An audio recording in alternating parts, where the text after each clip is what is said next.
Hi, my name is Dr. Holly Molinaro, and I am currently a consultant for General Mills and Blue Buffalo Dog Food Company, where I assist on understanding animal behavior to create better products. And my dissertation research really focused on animal emotion, specifically dogs. My work now is focused on just generally helping people help their animals, either in zoos, shelters, or industry partners.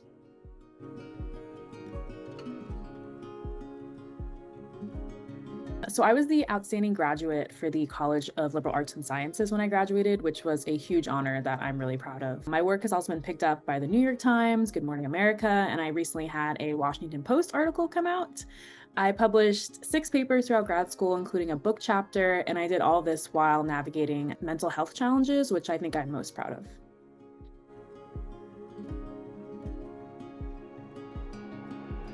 I think for me, my example would be the attention bias chapter of my dissertation. So back in time, this was going to be my 4th and final chapter of my dissertation. And as I said, I'm looking at emotions in dogs. And my work focuses on how humans aren't that good at understanding dog emotions. So I wanted to design a study to see if we can better understand them from a scientific point of view. So I did a lot of background research, and I found that this attention bias test, which has only been done in livestock, could be a good way to assess this. So it's never been done in dogs before. So I spent so much time designing an entire new experiment to make it work for dogs. And I was really hyping it up. Everyone's really excited. And it was kind of like the biggest experiment I've ever done in my career. And long story short, the data was terrible. So overall, it took about a year. The experiment itself was like 7 months of work, and then I had to analyze all the data, and that took forever because we had undergrads code everything. And basically, so that we did like a first round of coding all the dogs' behavior, and nothing was significant. And so I did another round of coding looking at new behaviors, and still nothing was significant. So then I had my undergrads do a third round of coding looking at different behaviors as well. And there was like some stuff was significant, but at that point it was clear that the experiment just wasn't set up right, which at that moment I was like, so great, I don't have a 4th chapter. Even when I was running the experiment, honestly, which was very high stakes, I could tell it wasn't going as hypothesized. And I felt a lot of, not hopelessness, but like kind of defeated. I kind of felt like, what's the point of even continuing this experiment? You know, I have like 10 more dogs coming in, but I can tell this isn't working. And then even like I present the data at lab meeting, and I'd say, okay, here's what I got. And everyone, including my advisor, Clive, would be like, okay, we'll just like redo it. And it was just like knowing how much hard work I put into it to like get nothing back. And it all kind of like came up when I gave my prospectus talk. And, I gave my prospectus talk. I told them what I've done, what were going to be my chapters. My committee said I did a great job. And then I went out of the room, which is normally where they say like, great, you pass. But they started talking for like 15 minutes, which is like not normal. Normally it'd be like a couple minutes. I came back in, they said I passed. But then I asked my advisor, Clive, I was like, what took so long? He's like, oh yeah, well, they all wanted you to redo your entire chapter 4. And so thankfully Clive was like, no, she's not doing that. But it felt like I felt very defeated. This entire committee was like, yeah, you did a great job, but like, actually this entire thing is wrong and you need to redo it. But I like did this really cool experiment that no one's ever done before. And ultimately it's out there, it's published, but I still felt kind of like, what was the point of doing all of that hard work? So yeah, professionally, I would say I felt slightly more jaded because I did put in so much work. And I think I was getting like mad at myself for being mad at myself.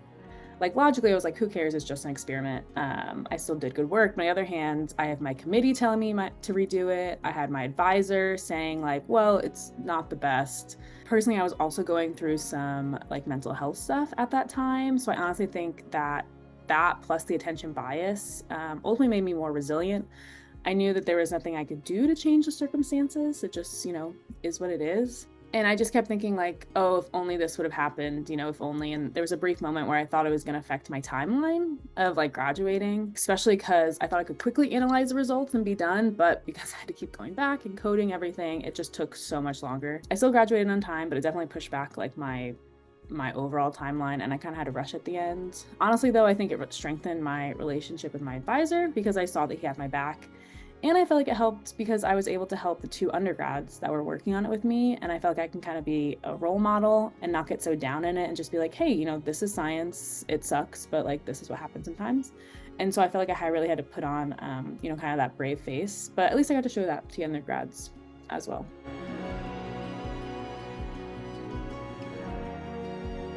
A lot of venting to people, mainly friends, other like science friends, especially just being like, this is so stupid, science is stupid, and then being like, yeah, science is stupid, even though we all obviously know science is not stupid. But venting to people that were just in similar positions was really helpful.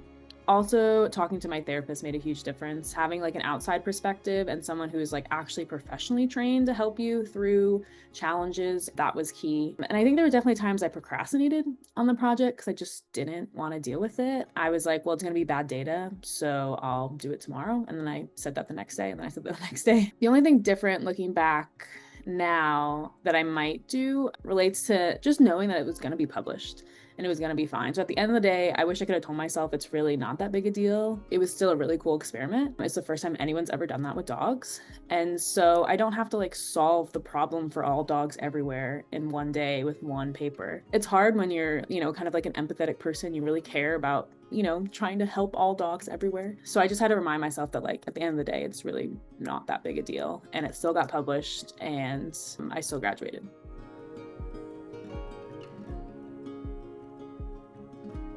Overall, it's kind of taken me a point to get here, but I don't really see any of my stuff as failures, quote unquote, because it led me to be here. And I guess that's probably part of the point of this wonderful video montage that you guys are creating. But from this experience, I learned that it can be okay to let go of something, even if it doesn't look like what you want it to or what you thought it would look like. With this project, it finally got to a point after having those undergrads code for like a third time. I just made an executive decision, like we're done. Like this is it. This is the data we have and we're gonna go forward with this. I published a study, didn't have like the best quote unquote data, but being able to publish it and knowing that like someone else can pick it up and take it from there and like learn from my quote unquote mistakes and then help and like make science go farther with this. It's not the data I wanted, but it was still something cool. And I was able to write it up and I published it. So ultimately not really seeing anything as a failure looking back on it because it got me to where I am now.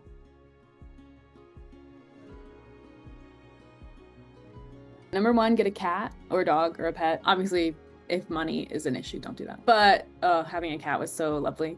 And number two, honestly, the most important part is get a therapist. Even if you don't think you need one, get a therapist to help even with like preemptive coping and find a therapist that actually works for you. You kind of have to shop around. I think my first therapist here wasn't the best, but I felt like I didn't want to go through all the work of finding another one. But it ultimately ended up like she was just like, okay, like you're done with therapy, you're great. And I was like, well, no, I want to come to therapy to have ongoing support. Find a therapist. Again, even if you don't think you need one, it's just so helpful to have someone professionally trained to help you with your problems or even just to vent to. And then finally, my biggest piece of advice is just don't take what you're doing so seriously. And that's not to belittle any work anyone is doing in grad school, but in the grand scheme of things, your mental health is way more important than any of your chapters or your dissertation. And so if your chapter has to change, or if it doesn't look like you thought it was going to, it really doesn't matter. Even like, I graduated, I'm done. Looking back on that chapter, it's just like a blip in my graduate career, even though in the moment it felt so powerful and terrible, like dragging me down. So I definitely think being open also about what you're struggling with is good for you. It not only helps you vent and let go of things, but it's also good for people to see challenges that arise and what you do with it. I think the hardest part is when you think you're alone in it and then you think you're the only one that's messing up. So knowing that literally everyone is dealing with stuff all the time, it just makes it easier to be like, okay, this is part of the process. Thanks for watching Fail Safe Science. My name is Holly, and I hope my story helps graduate students feel less alone.